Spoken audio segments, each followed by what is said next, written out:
Última dictadura militar argentina. ¿Qué fue la última dictadura militar argentina? La última dictadura militar argentina, también llamado Proceso de Reorganización Nacional, fue una dictadura cívico-militar que tuvo lugar en la Argentina entre 1976 y 1983. El gobierno dictatorial se estableció tras el golpe de Estado que el 24 de marzo de 1976 derrocó al gobierno de María Estela Martínez de Perón. Su primer presidente de facto fue el general Jorge Rafael Videla. La dictadura llegó a su fin el 10 de diciembre de 1983, con la asunción de Ricardo Alfonsín al frente de un gobierno democrático, elegido en las elecciones del 30 de octubre de ese año.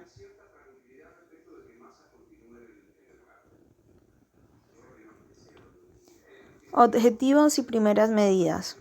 La dictadura se propuso reorganizar de raíz la sociedad y la economía argentinas, disciplinar a los sectores populares y evitar que el país cayera en manos del comunismo internacional. Por eso se autodenominó Proceso de Reorganización Nacional. Para alcanzar estos objetivos, el gobierno de facto encarceló a la presidenta y a algunos de sus ministros, clausuró el Congreso, proscribió a los partidos políticos, disolvió la Corte Suprema de la Nación, intervino los sindicatos y suspendió el derecho de huelga. También censuró revistas, películas, libros y programas de radio y televisión. La represión ilegal. Con la excusa de que era necesario exterminar a los grupos guerrilleros, ERP y montoneros, la dictadura implementó una represión ilegal que dejó miles de desaparecidos, la mayoría de los cuales fueron torturados en centros clandestinos de detención y luego asesinados. Las víctimas de la represión ilegal incluyeron no solo a guerrilleros, sino también a sindicalistas, docentes, estudiantes, periodistas, artistas, monjas, sacerdotes, catequistas y activistas sociales. Las tareas de inteligencia y secuestro fueron llevadas a cabo por grupos de tareas formados por policías y militares que actuaron ilegalmente, ya que no contaban con órdenes judiciales que avalaran sus acciones. La política económica de Martínez de Hoz. La política económica de la dictadura quedó en manos del ministro José Alfredo Martínez de Hoz, quien puso en marcha un programa neoliberal que redujo la intervención del Estado en la economía y que alentó la libre competencia entre empresas. Otras medidas fueron la disminución de los impuestos a las importaciones, la reducción del déficit fiscal y la toma de préstamos en el exterior para organizar el Mundial de Fútbol de 1978. Los salarios fueron congelados, lo que en un contexto de inflación alta significó que cayeran en un 40% aproximadamente. La prohibición de huelgas y movilizaciones callejeras evitaron las protestas sindicales. Las medidas impulsadas por Martínez de Hoz provocaron un shock de confianza entre inversionistas locales y extranjeros, que operaron con mínimo riesgo, debido al establecimiento de una garantía estatal para los depósitos bancarios. También se produjo una importante expansión del consumo, sobre todo de productos extranjeros que inundaron el mercado interno ante la reducción de las barreras arancelarias. Durante 1980, la especulación llevó a la quiebra de varios bancos y financieras. Al año siguiente, los precios de los productos de primera necesidad aumentaron vertiginosamente y la deuda externa pública se disparó. Estos factores, sumados a la suba de la cotización del dólar y la quiebra de industrias cuyos productos no podían competir con los importados, provocaron una crisis económica que el gobierno no supo controlar. La Guerra de Malvinas y el fin de la dictadura.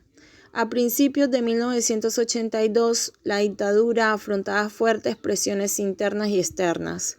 Para perpetuarse en el poder, el gobierno de facto, presidido por Leopoldo Fortunato Galtieri, tomó por la fuerza a las Islas Malvinas, que Gran Bretaña usurpaba desde 1833. Así se inició la Guerra de Malvinas, que finalizó en derrota. Esta situación terminó de desestabilizar a la dictadura y como consecuencia se convocó a elecciones generales para octubre de 1983. El encargado de conducir ese proceso de transición fue el general Reinaldo Vignone, quien promulgó una ley de autoamnistía que consideraba libres de culpa y cargo a aquellos que hubieran cometido delitos contra los derechos humanos entre 1976 y 1983. Las elecciones del 30 de octubre fueron ganadas por el radical Raúl Ricardo Alfonsín, quien asumió la presidencia el 10 de diciembre de 1983. Causas y consecuencias de la última dictadura militar argentina. Causas. Las causas que confluyeron en el inicio de la última dictadura militar argentina fueron las siguientes. La muerte el 1 de junio de 1974 del presidente Juan Domingo Perón, que derivó en la llegada al poder de su esposa, la entonces vicepresidenta María Estela Martínez. La excesiva influencia sobre la presidenta del ministro de Acción Social, José López Rega, que organizó la organización parapolicial AAA para perseguir y asesinar a militantes tildados de comunistas. Los problemas políticos y económicos que debió enfrentar el gobierno de Martínez de Perón, para los cuales la presidenta y sus ministros no atinaron a encontrar solución. Los enfrentamientos al interior del peronismo entre los sectores tradicionales ligados al sindicalismo y la llamada tendencia revolucionaria, que propugnaba la construcción de una patria socialista. El apoyo y financiamiento del golpe de Estado por parte del gobierno de los Estados Unidos, encabezado por el presidente republicano Gerald Ford. Consecuencias. Las principales consecuencias que la dictadura dejó en la sociedad, la economía y la cultura argentina fueron las siguientes: la desaparición forzada de miles de argentinos y la partida forzada voluntaria al exilio de otros tantos. Los organismos de derechos humanos estiman en 30.000 el número de desaparecidos, mientras que el informe de la CONADEP registró en 1984 unas 9.000 desapariciones forzadas. El incremento de la deuda pública argentina, que trepó desde los casi 8.000 millones de dólares en 1978 hasta los 40.000 millones en 1982. La quiebra de varios bancos y entidades financieras, así como el cierre de numerosas industrias como consecuencia de la aplicación de la política económica de Martínez de Hoz. El reconocimiento internacional alcanzado por organismos de defensa de los derechos humanos, en especial Madres de Plaza de Mayo y Abuelas de Plaza de Mayo. Esta última asociación dedicó sus esfuerzos a encontrar a los bebés y niños secuestrados por los grupos de tarea con el fin de devolverles su verdadera identidad.